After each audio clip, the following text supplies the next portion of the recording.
یہ تو بت پرست ہیں، مظاہر پرست ہیں، جس چیز میں نفع لگا اس کی پوجا کی، جس چیز سے نقصان کا خطرہ ہوا اس کی پوجا کی، ہر چیز کی پوجا کی. چند کروڑ لوگ ہیں اور اتنے ہی کروڑ ان کے دیوتا ہیں.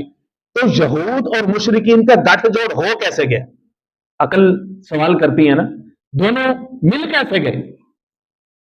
ظاہر ہے کہ جب دو لوگ ملتے ہیں تو ان میں سے کسی ایک کو اپنے موقف سے تھوڑا پیچھے ہٹنا پڑتا ہے، اپنے موقف کو چھوڑنا پڑتا ہے، دوسرے کے رنگ میں رنگنا پڑتا ہے. تو یہود نے جناب ابراہیم علیہ السلام کی سنت کو چھوڑا، ملت کو چھوڑا، طریقے کو چھوڑا، مذہب کو چھوڑا، وحی الہی کو چھوڑا. یہودیت مذہب کا صرف نام رہ گیا، عمل ختم ہو گیا. اس لیے کیا ہوا کہ مشرکین اور یہود کا کیا ہو گیا؟ گٹھ جوڑ ہو گئے. یہود کو سب سے بڑا خطرہ محسوس ہوتا تھا اسلام سے، سب سے بڑا خطرہ محسوس ہوتا تھا مسلمانوں سے، اور مسلمان مکہ کے اندر سب سے بڑے خطرے سے لڑ کے آئے تھے، اور وہ خطرہ تھا مشرکین کا، بت پرستوں کا، جس کو کہتے ہیں نا کہ دشمن کا دشمن دوست ہوتا ہے، دوست کا دوست دشمن ہوتا ہے. اب مسلمانوں کا دشمن کیا تھا؟ مشرک. مسلمانوں کے دشمن یہود بھی تھے، تو وہ دونوں دشمن آپس میں کیا بن گئے؟ اکٹھے ہو گئے. اور قرآن نے بتا دیا کہ لوگوں یاد رکھنا، ایمان والوں یاد رکھنا، ہمیشہ ہر محاذ پہ یہودی اور بت پرست، اسرائیل اور ہندوستان کا ہندو، وہ ہمیشہ تمہارا مخالف ہے اور رہے گا. تم ہزاروں ان کے کلچر کے گن گاؤ، ان کی تہذیب کو آزما کر کے دیکھو، تمہیں ان کی فلمیں پسند ہوں، تم ان کے ہندوستان کے اداکار اور بدکار تمہیں یاد ہوں، تم ان کی فلمیں دیکھو، تمہیں ان کے کلچر کی تمہیں اچھائی محسوس ہو، لیکن یاد رکھو کہ وہ تمہارے بدترین دشمن. قرآن سچا ہے کہ دل سچا ہے؟ قرآن سچا ہے کہ میڈیا سچا ہے؟ قرآن سچا ہے کہ یہ چند ان کے ٹکڑوں میں پلنے والے صحابی سچے ہیں؟ کون سچا ہے؟ قرآن سچا ہے. قرآن سچا ہے کہ یہ میڈیا کے چینل سچے ہیں؟ کون سچا ہے؟ قرآن سچا ہے. قرآن کہتا ہے کہ وہ آپس میں ان کا کیا ہے؟ گٹھ جوڑ ہے. تمہیں ہوش کے ناخن لینے کی ضرورت ہے.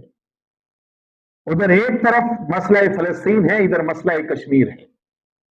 ادھر یہودی ہے مسلمانوں کے اوپر، ادھر ہندو بت پرست ہے مسلمانوں کے اوپر. پاکستانیوں تمہیں تو چین ہی نہیں آنا چاہیے. امت مسلمہ پہ ایک مسئلہ بنا ہوا ہے، امت مسلمہ ایک جنجال کے اندر پھنسی ہوئی ہے، ان کو ایک جنجال آیا ہوا ہے. شہادتوں کو ایک داستان ہے جو رقم ہو رہی ہے، تاریخ اپنا رخ بدل رہی ہے، اور تم مس و رنگ و ساز و سوز کے اندر. کبھی تمہارے اسلام آباد کے اندر محفلیں ہوتی ہیں، کبھی سوز و ساز کی محفلیں تمہارے لاہور کے اندر ہوتی ہیں. یار تم ہو کیا؟ دو رنگی چھوڑ جا کرنگ ہو جا، سراسر موم یا سراسر سنگ ہو جا. تو اللہ اور اس کے رسول کا وفادار ہے کہ نہیں ہے؟ امت مسلمہ پہ افتاد پڑی ہے اور تجھے اپنی میوزک اور مستی کی پڑی ہے. کچھ خدا کا خوف کر لے. کن ہاتھوں سے تو اللہ سے دعا کرے گا؟ ان مسلمانوں کے لیے تو دعا کر سکتا ہے، ناچتے ہوئے دعا کرے گا، گاتے ہوئے دعا کرے گا، مخلوط محفلیں سجا کر کے تو ان کی مدد کرے گا. یہ ہے مسلمان. اس کو کیا حق ہے کشمیر اور فلسطین کے اوپر بات کرنے؟ اس لیے میں نے عرض کیا کہ ان کے ترجمان نے پہلی بات یہ کی ہے کہ سب سے پہلا محاذ عسکری ہے. اس پہ آپ ہماری کم از کم زبانی کلامی حمایت کریں، ہمیں کافی. لڑ لیں گے ہم.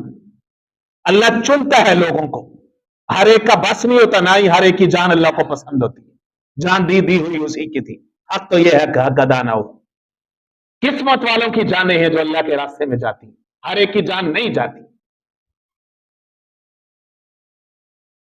فرمایا پہلا ہے عسکری طوفان، عسکری محاذ. دوسرا ہے عوامی. عوامی کیا ہے؟ کہ عوام الناس دامے در میں قدمے سخنے سڑکوں پہ نکلیں، بازاروں میں نکلیں، چوکوں چراہوں پہ نکلیں، جہاں پر بھی ان کا بس چلتا ہے وہاں پر وہ قضیہ فلسطین میں، مسئلہ فلسطین میں امت مسلمہ کے ساتھ کھڑے. اس موقف کو سمجھیں، اپنے بچوں کو سمجھائیں، اس کو پاس کریں. جو مرضی ہو جائے. گوئبلس ایک بہت بڑا فلاسفر تھا جرمنی کا. اس نے سیکنڈ ورلڈ وار میں ایک بات کہی تھی. اس نے کہا تھا کہ اتنا زیادہ شور مچاؤ, جھوٹ کا اتنا زیادہ پروپیگنڈا کرو کہ جھوٹ سچ لگنے لگے. جب جھوٹ پروپیگنڈے کے بعد سچ لگنے لگتا ہے اور سچے لوگوں تم کیوں چپ بیٹھتے ہو؟ تم سچ کو کیوں چھپا کر کے بیٹھتے ہو؟ تم سچ کے لیے, حق کے لیے کیوں شور نہیں مچاتے؟ تم ملکوں کیوں نہیں پھرتے ہو؟ امریکہ کا وزیر خارجہ 7 اکتوبر کے بعد سے سویا نہیں, بیٹھا نہیں, کبھی کس ملک میں ہوتا ہے, کبھی کس ملک میں ہوتا ہے, ہر ایک ملک میں وہ پہنچتے. اور مسلمانوں تم کیا ہے, تمہارے حکمران کدھر ہے, کیوں نہیں جاتے؟ یہ اس وقت کی جنگوں میں سے ایک اہم ترین جنگ وہ سفارتی ہے, سفارتی محاذ کے اوپر. یہ ہمارے حکمرانوں کی مجرمانہ خاموشی. ہمیشہ انہوں نے میدانوں کی جنگ ایوانوں میں ہاری ہے. ایسے بدترین اور بغیرت حکمران امت مسلمہ کو ملے. اللہ ہدایت عطا فرمائے. تو عوامی محاذ ہے دوسرا. تیسرا محاذ ہے سیاسی. سیاسی یا تو پانی کی نالیوں کے لیے ووٹ دیتا ہے, آٹے کے توڑے کے لیے ووٹ دیتا ہے, برگر کھا کے ووٹ دیتا ہے, بریانی کی پلیٹ کھا کر کے ووٹ دیتا ہے, سڑکیں پکی کروانے کے لیے ووٹ دیتا ہے, اپنے قصبے علاقے کے سکولوں کے لیے ووٹ دیتا ہے, اپنے بچوں کو نوکریاں دلوانے کے اس لالچ کے لیے ووٹ دیتا ہے. کبھی تو نے ووٹ مانگنے والے سے کبھی یہ پوچھا ہے کہ تو بتا کہ مسجد اقصی کے اوپر کتنا بولا ہے؟ تو نے کتنی جرت کا مظاہرہ کیا؟ امت مسلمہ کا درد کتنا ہے تیرے اندر؟ تو بتا کہ مسلمانوں کے چیختے لاشوں کی آوازوں کے اوپر تو نے کتنی بار لبیک کہا ہے؟ لا الہ الا اللہ کے لیے تو کتنا کھڑا ہوا ہے. محمد رسول اللہ کے ساتھ تیری وفاداری کا کیا عالم؟ تجھے پڑی ہے اپنی فیکٹریوں کی, تجھے پڑی ہے اپنی سرمایہ داری کی, تجھے پڑی ہے اپنے بینک اکاؤنٹس کی. تو کہتا ہے میرے فلاں کے ساتھ تعلقات میں بگڑے, تو کہتا ہے میری تجارت خراب نہ ہو جائے, تجھے فلاں بھی مسئلہ ہے, تجھے دنیا داری کے سارے مسئلے ہیں. مسئلہ نہیں ہے تو امت مسلمہ کا درد نہیں ہے تیرے اندر. بعد میں دیتے ہیں 5 سال گالیاں. گالیوں سے کیا فرق پڑتا ہے؟ جلوس حکمرانوں کے خلاف نکالتے ہو, اپنے خلاف جلوس نکالو. اس سے بڑی کوئی کام عقلی بے وقوفی نہیں ہے حکمرانوں کے خلاف جلوس نکالنا. یہ تو اللہ کی طرف سے سزا ہے. اللہ اور اس کے رسول کے وعدے جھوٹے نہیں. فرمایا حکمران تمہارے اوپر مسلط ہوتے ہیں. اعمالکم اموالکم, تمہارے اعمال تم پر حکمرانی کرتے ہیں. جیسے اعمال تم اوپر بھیجتے ہو ویسے اللہ حکمران تمہارے اوپر بھیجتے ہیں. کیا فرق ہو؟ گالی دینے سے کیا فرق پڑے گا؟ اپنی اپروچ سیدھا کرو. فرمایا تیسرے نمبر پر سیاسی محاذ ہے. چوتھے نمبر پہ مالی محاذ.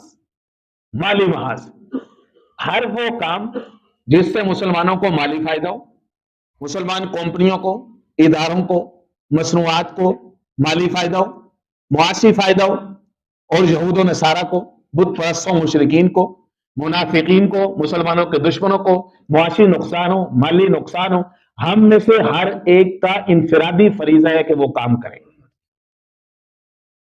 ہر ایک کا انفرادی فریضہ. چوائس ہے نا, پیسہ خرچ کرنا ہے نا آپ نے. آپ دیکھ لیں کہ وہ پیسہ کس کی جیب میں جا رہا ہے. تمہیں کیا لگتا ہے کہ یہ 10-15 روپے جو میں دے رہا ہوں اس سے کوئی فرق نہیں پڑے گا؟ فرق پڑتا ہے. روپے سے پیسے سے فرق پڑتا ہے. چند 100 کی گولی مسلمان بچے کے حلق میں اترے گی تو کیا کوئی فرق نہیں پڑا تیرے نزدیک؟ کیونکہ تیرا بچہ سلامت ہے, تو امن میں ہے. بھول جائے اس بات کو. کہنے کے کہ چوتھا محاذ معاشی ہے جس میں ہمیں امت مسلمہ کے تعاون کی ضرورت ہے. پانچواں محاذ الیکٹرانک محاذ ہے, ڈیجیٹل محاذ ہے. Use of social media. آپ کا جو بھی اکاؤنٹ ہے, فیس بک پہ, یوٹیوب پہ, ٹویٹر پہ, ٹک ٹاک کے اوپر, انسٹاگرام کے اوپر, کسی اور سوشل میڈیا پلیٹ فارم کے اوپر مسجد اقصی کے لیے, فلسطین کے لیے, امت مسلمہ کی آزادی کے لیے آواز اٹھائی. یہود کی مذمت، نصارہ کی مذمت، ان کو عالمی دہشت گرد قرار دیجیے. عجیب طوفان بدتمیزی. ہر جگہ پہ مسلمان ہی امن کا دشمن ہے، ہر جگہ پہ مسلمان بدامنی کا ذمہ دار ہے، ہمیشہ مسلمان ہی دہشت گرد ہوتے ہیں. مسلمان کشمیر کے اندر اپنے حق کے لیے لڑے، اپنی زمین کے دفاع کے لیے لڑے، وہ دہشت گرد ہے. مسلمان افغانستان کے اندر اپنے حق کے لیے لڑے، اپنی زمین کے دفاع کے لیے لڑے، تب وہ دہشت گرد ہے. مسلمان فلسطین کے اندر اپنے حق کے لیے لڑے، اپنی زمین کے دفاع کے لیے لڑے، تب وہ دہشت گرد ہے. ہر جگہ پہ مسلمان ہی دہشت گرد ہوتے ہیں. اور میڈیا والوں ہوش کے ناخن لو. کتنے لاکھوں کما لو گے، کتنے بچا لو گے تم؟ ایک دن تمہاری یہ ظاہری آنکھ بند نہیں ہونی؟ دنیا کو کیوں نہیں بتاتے کہ حقیقی دہشت گرد کون ہے؟ بچوں کے اوپر، معصوم لوگوں کے اوپر، عورتوں کے اوپر، بے آسرا بے سہارا لوگوں کے اوپر، ہسپتالوں کے اوپر، سکولوں کے اوپر، درسگاہوں کے اوپر کون بم برساتا ہے؟ ابھی بھی وہ امن والے ہیں؟ کیا یہ دہشت گردی نہیں؟ یار عجیب بات ہے. آزادی کا سبق ہمیں پڑھاتے ہیں، امن کا سبق ہمیں پڑھاتے ہیں. یہ 5 محاذ ہیں جن کے اوپر ہمیں دامے درمے قدمے سوکھنے، ہمیں خود بھی لگنا ہے، اپنی نسلوں کو بھی لگانا ہے. اگر ہم چاہتے ہیں کہ امت مسلمہ سرخ رو، امت مسلمہ کے اوپر خوشحالی آئے اور ہمارے دلوں کو ٹھنڈک ملے. یہود مال پرست قوم ہے، سب سے زیادہ لالچی قوم ہے. قرآن مجید نے ان کو بخیل کہا ہے. بخیل سب سے زیادہ بخیل ہوتا ہے نا، بخیل کہتا ہے، اس کے بارے میں کہتے ہیں اردو کے اندر چمڑی جائے دمڑی نہ جائے. بخیل اس کو کہتے ہیں نا، چمڑی جائے دمڑی نہ جائے. 1 روپے کا نقصان کرنے ہوئے نا، یاد رکھو کہ تم نے بہت بڑا مجاہدہ کیا. میں سچی بات کر رہا ہوں آپ سے، یہ مت سمجھو کہ کچھ نہیں ہوا. ان کے 1 روپے کا نقصان بہت بڑا نقصان ہے. قرآن مجید خود کہہ رہے ہیں کہ وہ لوگ جو دین اسلام کا راستہ روکنے کے لیے مومنین کی مخالفت کے اندر، مومنین کے دشمنی کے اندر مال خرچ کرتے رہیں گے. فَسَيُنْفِقُونَ، وہ مال خرچ کرتے رہیں گے. ثُمَّ تَكُونُ عَلَيْهِمْ حَسْرَةٌ، ان کا یہ مال خرچ کرنا ان کے لیے باعث حسرت، باعث ندامت اور باعث افسوس ہوگا.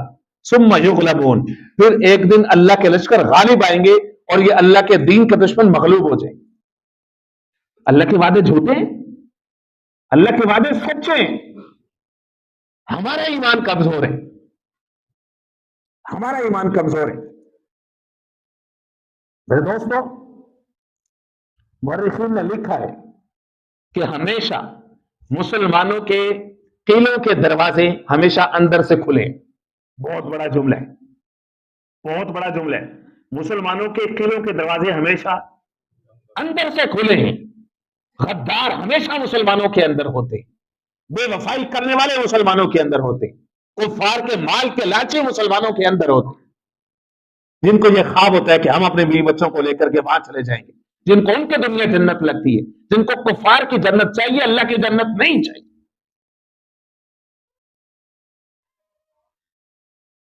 ہم ہوش کے ناخن لیں، ہم کیا ہے، ہماری ذمہ داری کیا ہے.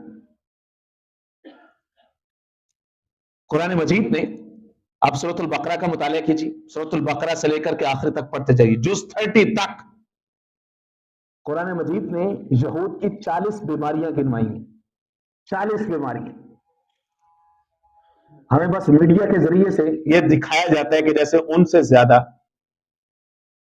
سوفسٹیکیٹڈ، ان سے زیادہ پیوریفائڈ، ان سے زیادہ امن پسند، ان سے زیادہ صفائی پسند، ان سے زیادہ انصاف پسند، ان سے زیادہ انسانیت کے حمایتی کوئی ہے ہی کوئی نہیں. وہ کتوں اور بلیوں کے حقوق ہمیں بتاتے ہیں،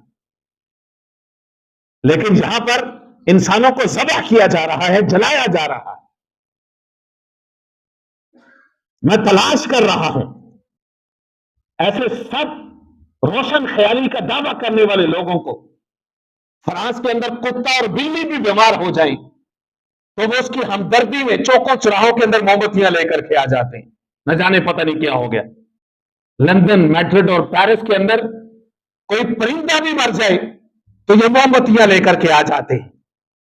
فلسطین کے چیختے لاشیں، فلسطین کے مظلوم ان کو نظر نہیں آتے. اب ان کو انسانیت نظر نہیں آتی. یہ تو یہودیوں والی سوچ ہے. یہود کی کتابوں میں لکھا ہوا ہے کہ صرف یہودی انسان ہے، حقیقی انسان صرف یہودی ہے.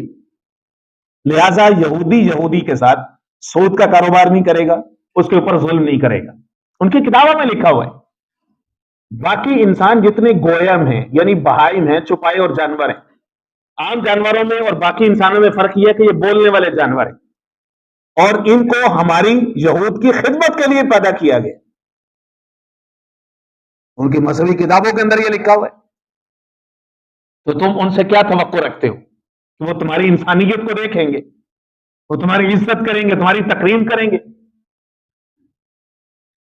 قرآن مجید جب یہ کہہ دے کہ سب سے بدترین دشمن تمہارے یہودی ہیں، بت پرست ہیں، یہ وہی بدبخت ہیں کہ جنہوں نے انبیاء کو قتل کیا، یہ وہی بدبخت ہیں جنہوں نے حضور پاک علیہ السلام کو زہر دیا.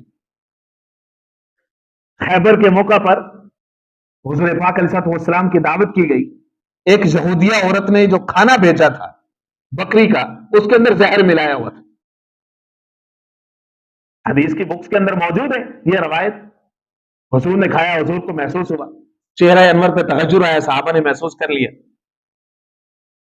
تو اس یہودیہ عورت کو پکڑ کے لایا گیا تو وہ کہنے لگی ہاں میں آپ کو قتل کرنا چاہتی تھی، میں نے زہر ملایا اس کے اندر.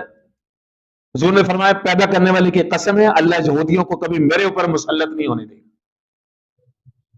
خیبر سے کن کو نکالا گیا؟ یہود کو نکالا گیا. بنو غطفان، بنو قینقاع، بنو نذیر، یہاں سے یہودیوں کو مسلمانوں نے نکالا ہے. کبھی بھی اللہ نے ان کو ہمارے اوپر مسلط نہیں ہونے دیا جب تک کہ مسلمانوں نے اپنے آپ کو ان سے زیادہ ذلیل نہیں کر. قرآن مجید کھل کھلا کے کہتا ہے ان کے اوپر ذلت مسکنت ہمیشہ کے لیے طاری کی گئی. ان کا کوئی وطن، کوئی جگہ، کوئی دیار نہیں ہو سکتا. یہ مسلمانوں کی سستی ہے. مسلمانوں نے ان سے زیادہ اپنے آپ کو ذلیل کر دیا. عائشہ فرماتی ہے کہ اس کے بعد حضور پاک صلی اللہ علیہ وسلم جب بھی کھانا تناول فرماتے تھے تو فرمایا کرتے تھے کہ میرے گلے میں ابھی تک اس زہر کی کڑواہٹ محسوس ہوتی ہے. ابھی تک اس زہر کی کڑواہٹ میرے گلے میں، مجھے لگتا ہے کہ میرے دل کی رگیں کٹ گئی تھی جس دن مجھے وہ زہر کھلایا گیا. یہ مسلمانوں کے دوست ہو سکتے ہیں کبھی؟ خلیفۃ الرسول خلیفہ اول سے بکر صدیق کو زہر یہودیوں نے دیا، امام حسن کو زہر یہودیوں نے دیا. مسلمانوں یاد رکھو یہ قراردادوں سے تم جیتنے والے نہیں، یہودی پیچھے ہٹنے والے نہیں. قرارداد مذمت سے نہیں، یہ قرارداد مرمت سے یہ سیدھے ہونے والے. فیصلہ تیرا ہے. ورنہ قرآن مجید کی آیات کو باہر نکال دے، سینکڑوں دسیوں بیسیوں آیتوں کو باہر نکال دے. یہاں پر قرآن مجید کہتے ہیں ان کا علاج یہ ہے، یہ ایسے سیدھے نہیں ہوں گے. لہذا یہ 5 محاذ ہیں: مالی محاذ، سفارتی محاذ، ڈیجیٹل محاذ، عوامی محاذ، عسکری محاذ. جس آدمی کی جہاں پر طاقت ہے، جس کا جہاں پر بس چلتا ہے، جس کی جو لائن ہے، جس کی جو فیلڈ ہے، جس کا جو زاویہ نگاہ ہے، ان 5 محاذوں میں سے کسی نہ ایک محاذ کے ساتھ وہ جڑے اور امت مسلمہ کی مدد اور نصرت کے لیے آگے بڑھے. وما علینا الا البلاغ المبین.